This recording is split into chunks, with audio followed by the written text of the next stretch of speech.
আয়েশা সিদ্দিকা রাদিয়াল্লাহু তাআলা আনহাকে জিজ্ঞেস করা হয়েছিল যে রাসূল করিম সাল্লাল্লাহু আলাইহি ওয়াসাল্লামের রাতের নামাজ কেমন ছিল। তো আম্মাজান আয়েশা সিদ্দিকা রাদিয়াল্লাহু তাআলা আনহা হাদিসের জবাবে বলেন যে মা কানা ইয়াজিদু ফি রমাদান ওয়ালা ফি গায়রিহি আন 11 রাকাতান, যে রাসূল করিম সাল্লাল্লাহু আলাইহি। যাই হোক, এখানে তিনি একটা আরবি ভুল পড়েছে। এখানে তিনি আমাদেরকে বলে আমাদের আরবি ভালো না, শুদ্ধ না, উচ্চারণ ঠিক না, এই নিয়ে অনেক রকমের কথা। আরবি শুদ্ধভাবে উচ্চারণ হয় না, এই জন্য আমাদের সমস্ত ফতোয়া মারদুদ। ফতোয়া দেয় আব্দুর রাজ্জাক বিন ইউসুফের নামাজ বাতিল, ব্রাদার রাহুলের নামাজ বাতিল, মুজাফফরের নামাজ বাতিল, অনেক কিছু। কিন্তু তিনি এখানে একটা আরবি ইবারত পড়তে গিয়ে তিনি ভুল করেছেন। কোনটা ভুল করেছেন আপনাকে দেখাই। সহিহ বুখারীতে যে হাদিসটা এসেছে, সহিহ বুখারী হাদিস তিনি বর্ণনা করেছেন। তিনি সহিহ বুখারী থেকে একটা হাদিস তিনি পাঠ করে শুনে দিলেন, কোথায় আছে কত নম্বর হাদিস কিছুই বলেননি।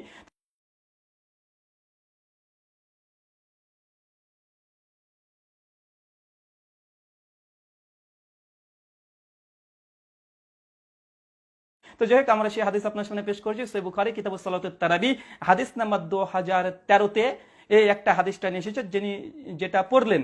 এখানে শব্দটা কি আছে, মাকানা ইয়াজিদু ফি রমাদান ওয়ালা ফি গায়রিহি আলা ইহিদা আশারা রাকাতান।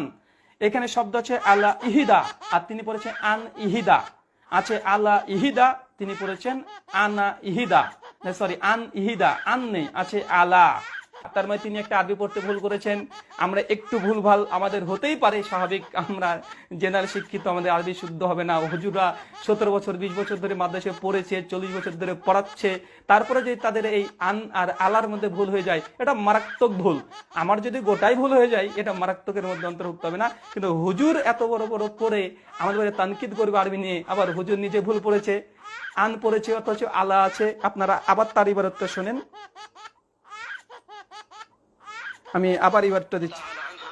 হাদিসের জবাবে বলেন যে মা কানা ইয়াজিদু ফি রমাদান ওয়ালা ফি গায়রিহি আন 11 রাকাতান, যে রাসূল করিম সাল্লাল্লাহু আলাইহি ওয়াসাল্লাম। তার মানে আপনারা এখানে শুনলেন তিনি আন বলেছে, আসলে আন শব্দ নেই, আছে আলা।